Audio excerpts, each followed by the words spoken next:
Hello and welcome to Wheels Boy. Today we review the Baojun Yep, what is undoubtedly one of the least comfortable, least practical, and most expensive tiny electric vehicles I've ever driven. And yet, I want one. I want one really bad. With hands-on test drives and reviews of exciting Chinese market vehicles, Wheels Boy is the #1 source for China auto insights. Be sure to check us out on Instagram and Facebook.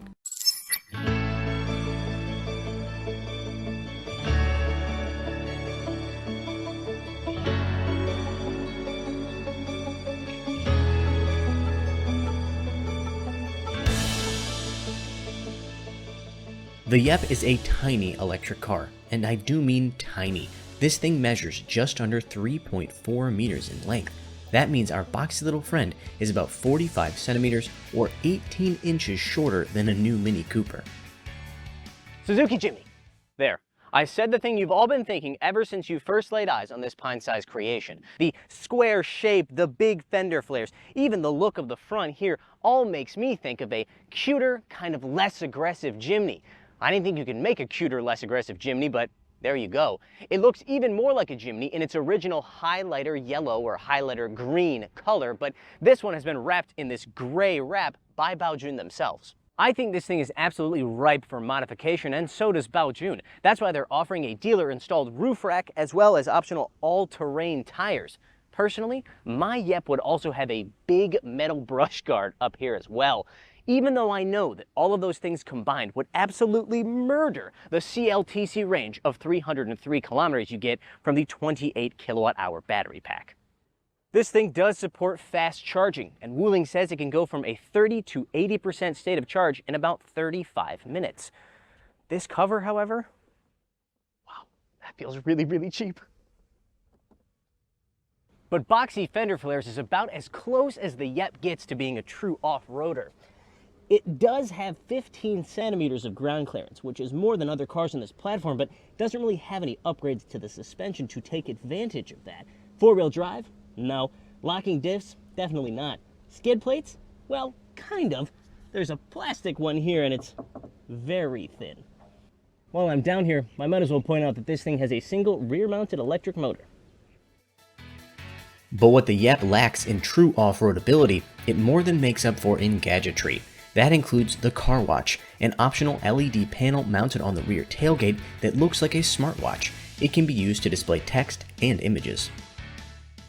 Now, our car doesn't have one of those, but there is a dealer-installed option for a heated and cooled front space, which our car also doesn't have. So just imagine that here is a 35-liter space, and that space is full of cold drinks.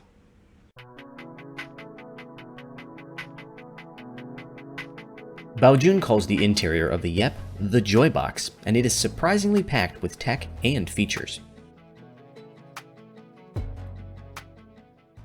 That includes the twin 10.25-inch LED displays, which are available on both trim levels of this car. You have your digital instrument cluster and, of course, your center screen. That infotainment screen runs on the Kios, K-I-O-S operating system.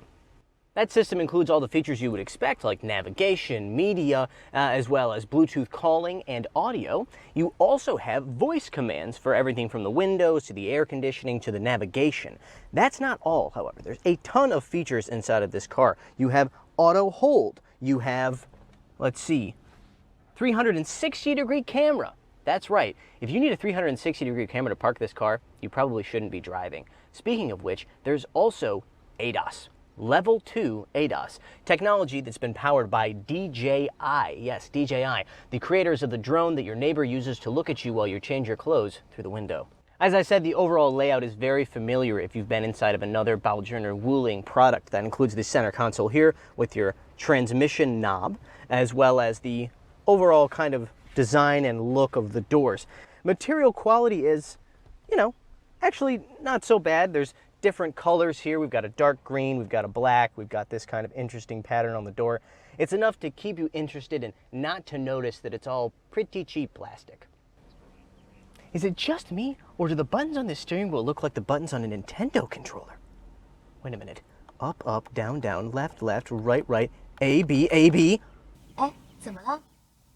This car has a 2.11 meter wheelbase. That's 10 centimeters longer than a Wuling Mini EV, but considerably shorter than that of the Wuling Bingo.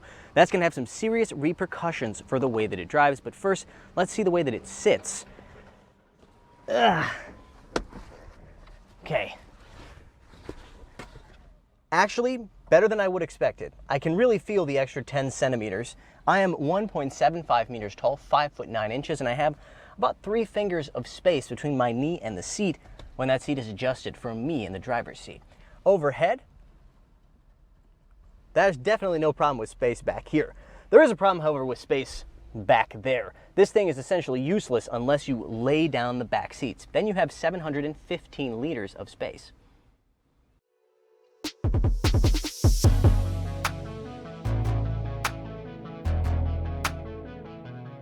The Yep rides on the same global small electric vehicle platform as the Wuling Mini EV, and even shares its McPherson strut front suspension and non-independent multi-link rear.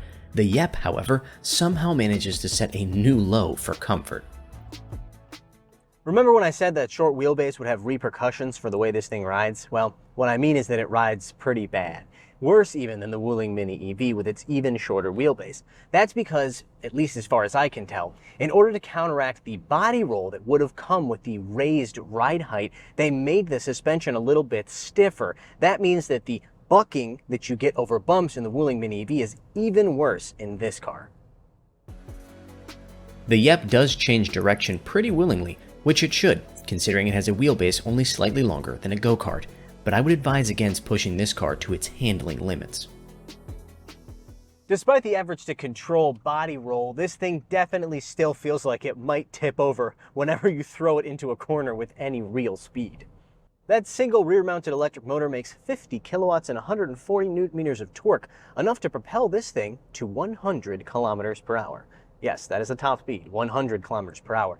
It makes me wonder when exactly you're going to use that driver assistance system that I was talking about, the one from DJI. The system, by the way, is quite good. It's impressive that it has not only lane keep assist, but also automatic lane changes. And they're pretty smooth and quick. NVH in this car is noticeably worse than the Wuling Bingo, which has the much longer wheelbase and, well, drives more like a real car. There's lots of motor noise, lots of wind noise. It just doesn't feel like a very relaxing experience. The safety features on the Yep are impressive, at least by the low standards of this segment. Not only do all models have electronic stability programming and front row airbags, but top spec cars with the DJI Driver Assistance Suite also have active safety systems like forward collision warning and automatic emergency braking.